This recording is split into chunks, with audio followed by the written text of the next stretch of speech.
Hello and good evening. Well, it could be morning with you, but it's the evening with me, which is all that matters. Actually, it's not even the evening. It's 1:56 at night / in the morning AM. I guess it is the morning then. Well, as you can hear, I'm pretty tired, but I want to get this done. So, this is race 1 at Castle Combe. This is the second race weekend with the Sim 50 Motor Club Hot Hatch Championship. It was actually over the bank holiday weekend a long time ago that I can't even remember the dates. But yeah, this is going to be a totally unique video. Unique in the fact that in the 5 days I was up at Castle Combe preparing for this race. Well, I didn't spend 5 days preparing. I tested on the Thursday, but went up on a Wednesday. So we sat around until race day on Monday. Anyway, in that time, I did all the prep that was needed to completely forget to put a SD card in my audio recorder. So yeah, there was no chatterbox during this race. So this is all ad lib. This is all. Hopefully I can make this entertaining enough by doing post-narrative bollocks rather than live bollocks. Actually, I'm hoping to do a bit more in the way of concise commentary on the video, because I don't have the task of driving at hand, and I'm a bit more cognizant, so I can do a bit more than point out other colours of cars and maybe a bird or something like that when I'm actually vlogging in the car at the time. So I'll do my best. But anyway, so this is race 1. Qualifying was tricky. Lap times weren't great, especially not compared to the testing we had on the Thursday. It was actually like almost 2 seconds a lap slower for some reason. There was no particular reason. Weather was fine, but yeah, we just didn't really do it. But still got pole, which is surprising because the 2 Peugeots that you'll see in a minute are Combe regulars. And when I say regulars, I mean they're Combe experts. Their cars are extremely fast. I don't know what they're fueled with, but it must be some sort of magic potion. And the red one is driven by Gary Preble, which is the most winningest Castle Combe driver in the entire world. So they're good, and they know their way around. That constant revving is Chris next to me in his 205. Get ready for the start. He obviously likes the sound of his new engine because this is the first race weekend he's done in his brand new build car, and it's very nice and very light and very fast, which you should see in a minute. But yeah, I was happy to get on pole. You can see there's a few sprinkles on the windscreen, which is a bit concerning, but we'll see how that goes. So the red lights, 5 red lights, and they go off, we go. This is actually a long hold for the start. But we're off. Not too bad a start. Average, everyone else doing about the same. Except for this. Whoop-ah! And he's off. See you later, Chris.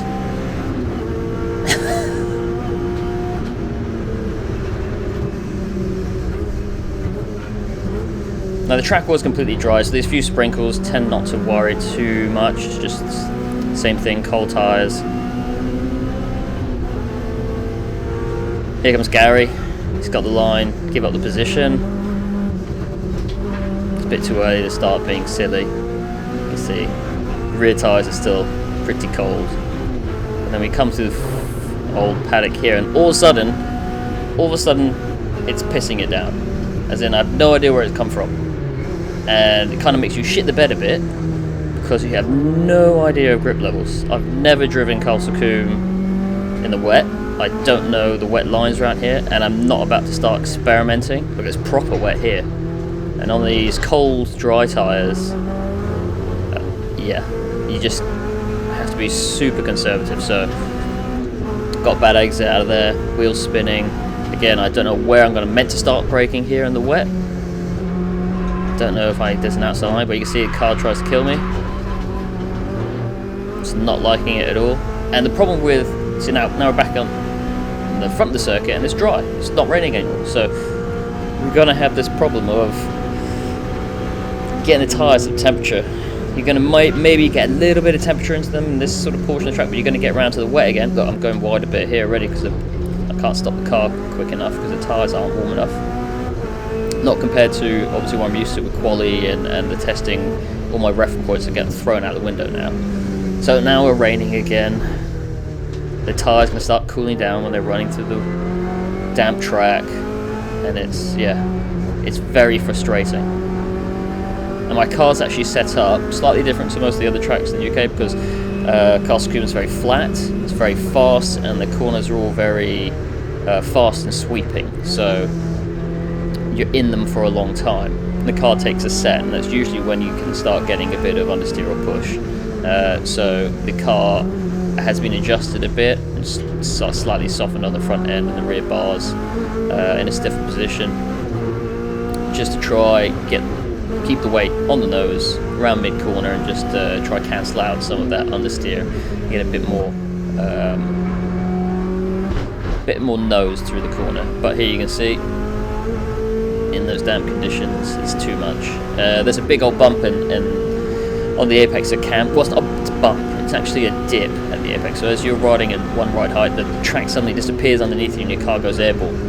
And it really unsettles the car. It's a horrible, horrible, horrible place to have a feature like that on a racing circuit. It just absolutely ruins that corner. And when you stand outside track and watch other cars going around, it actually looks quite ridiculous, the amount of cars bouncing around that corner and taking off. And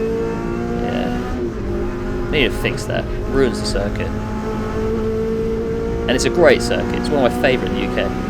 When it was old and bumpy, but it was just, bumpy, no ski jumps anywhere. It was much more enjoyable, I think, and you needed a lot more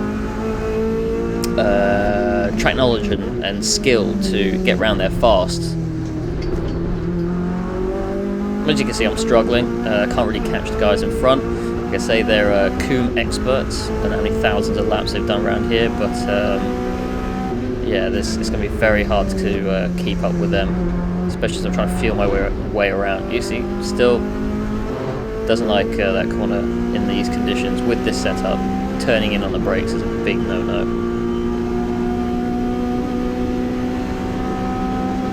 You can see me and Ben behind in the EP3, about the same pace. We're on the same tyres, got the same power to weight ratio. In these conditions, it's a bit of a leveller. There's not much you can do. I'm really concentrating on being conservative and going slow in, fast out, because hopefully you're going to make it around the corner that way, and you concentrate on the exit. Because there's such long straights around here, or such a long time between corners that you're on full throttle, it's quite important to get a good exit. In fact, it's very important to get a good exit. And you can see it's kind of stopped raining a bit here, so you start building a bit more confidence. Still trying to pick that braking line because it is still wet on the ground. Even wetter up around here. And just with these conditions changing all the time, you're just racking your brain of, I'm going to push harder, am I going to try find that extra bit of time, I'm going to try brake a bit later, or am I going to have to pull it back to make sure I get around. The last thing I want to do is chuck the car away, A, in the first race of the weekend, and B, at Castle Combe. So you can see there's the barriers are, at their furthest, probably 20 feet from the edge of the track. Well, maybe a bit more than that. In the places which count, like where you're going to go off, they're not very far away at all. Yeah, so coming to there, I was again struggling to slow the car down because it's starting to rain a bit more in that area. So this is obviously this magic rain cloud that is shifting its way around the track. Every time you do a lap, it's different. So it's very hard to get into a rhythm.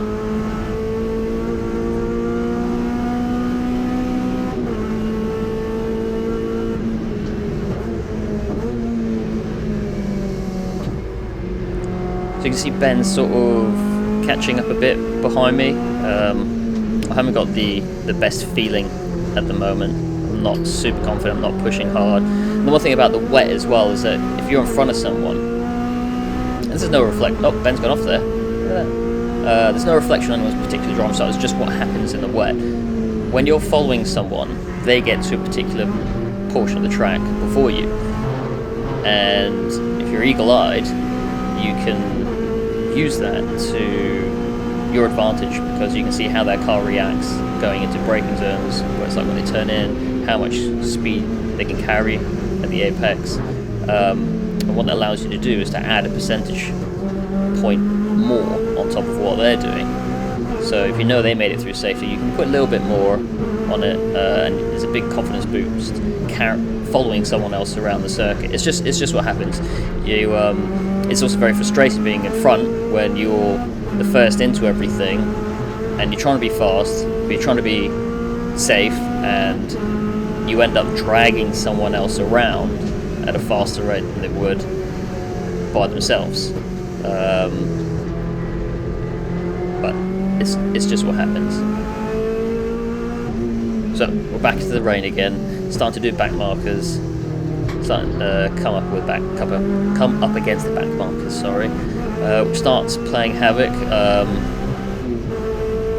dropping away from the leaders even more, but at this moment I'm not really concentrating on them. I'm just watching Ben in my mirrors to make sure that he doesn't get too close, because I'm sure he'd love the position and he'd love the points. So again, concentrating on going in slow, make sure I'm going to get round, getting on the power early.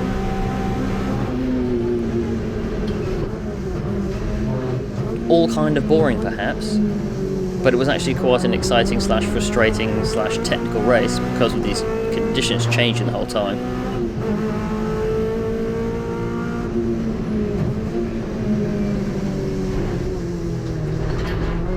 And the other thing as well, I've got the brand new brake setup on. I've only driven it for once in the dry on the test day and obviously qualifying, but they're substantially more powerful than the previous brake setup. So it's very tricky to know, just through lack of experience with it, how much pedal pressure equals what you should have in any certain condition. It's quite easy to lock these brakes now. They're that strong.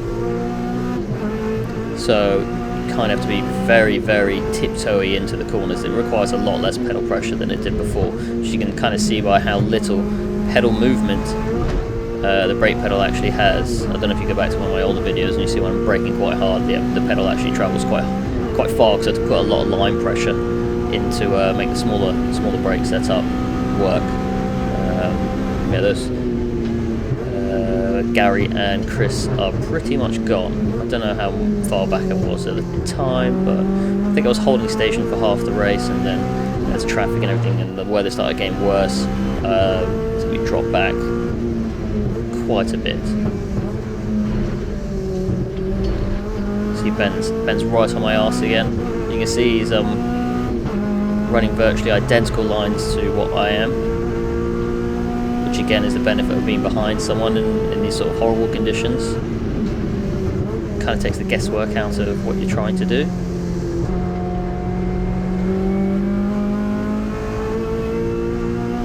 He does get stuck with traffic in some horrible places.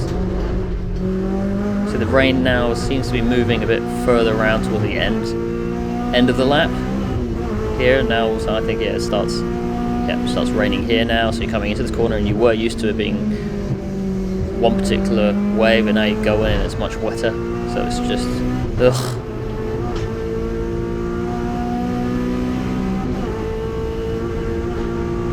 So we got about must be 3/4 of the way through the race now, and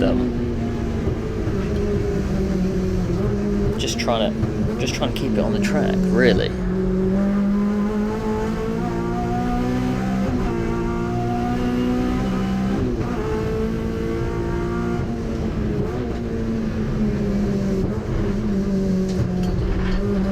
I'm not really playing with any line changes, because it's changing every lap, so experimenting isn't really going to get me too much further down the road. Just having a consistent line and a consistent lap, knowing that I'm going to come in and out of every corner, I think is the most important thing in these sort of conditions. Now my car's normally not too sensitive to weather, however when you do have dry tyres on, especially the Dunlops, they are quite temperature sensitive, as in they don't give their best unless they've got some good heat in them.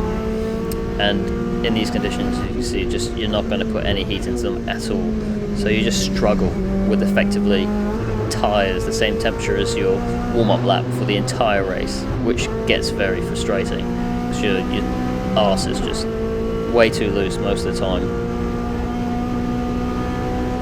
Then Ben got balked pretty bad by traffic there, so I've got a nice little cushion now as it starts to rain more into this quarry, which is horrible because it's sketchy braking anyway. Not sketchy, it's just a bit scary because if you come into it hot and you go straight on, there's just a wall in front of you. There's no runoff, there's no escape road, it's just a wall and a massive jeering crowd.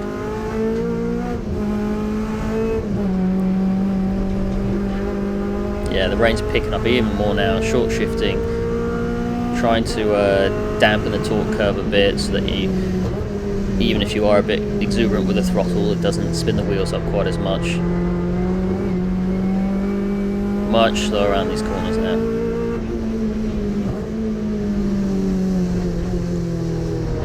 It's kind of good it wasn't recording inside the car, because I think just be constant expletives, just swearing non-stop about how shit everything is going. But hey, everyone's going to have a bad race. And not that this is particularly actually a bad race, you know, I'm still sitting in third, so it's not the end of the world, but one person's good and bad is completely different to someone else's relative to what you're used to, I guess, or what you expect from yourself. Yeah, so Ben's dropped way back, he must have got caught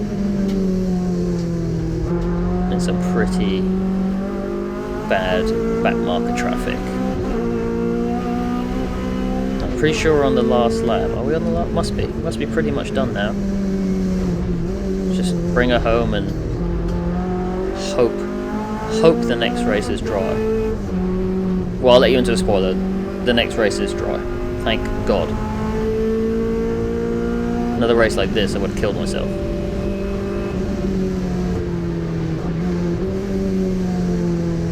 Yeah, she's getting proper wet now.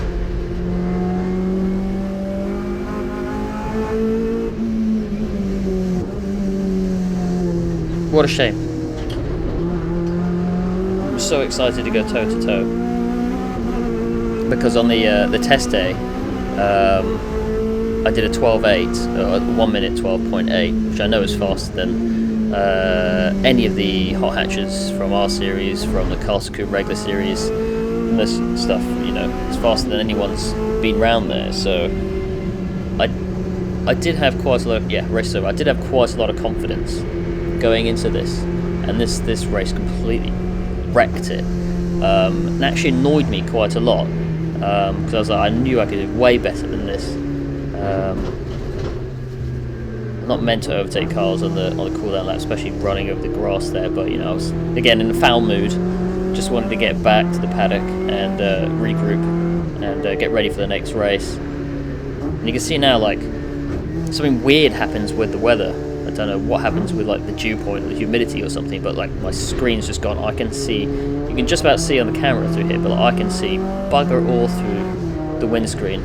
I'm having to use sort of the side window references to know I'm within the track, but just on the left hand side you can see it's kind of fogging up just next to the mirror, and it just gets worse and worse. Again, I'm just pushing through because I can barely see these cars, and I just want to get back to the pits because I know this screen is just going to completely white out in a second, which it pretty much has done here. I don't know why I put the wipers on extra fast, because the condensation on the inside of the screen, but yeah, I cannot see a thing. I'm literally guessing where the circuit is going.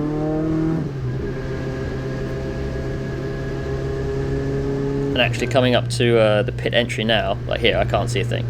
It's gone. Side windows are gone. I'm just squinting and guessing where we're going, and I can't spot the pit entry. I think you see me turn in the last minute up here. I'm like, ooh, here we go. Yep. Oh, somewhere in here is pit lane. So, well, I hope I said something useful through this. I was really gutted to not have the audio recorder working in the car, but hey ho, another lesson learnt. Check my gear. Getting a bit too complacent.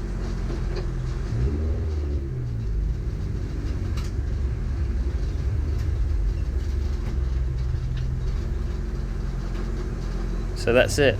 End of race 1, P3. What a load of tosh. Not happy with that. But always got the chance for redemption in the next race, eh? Maybe. Alright, catch you guys later.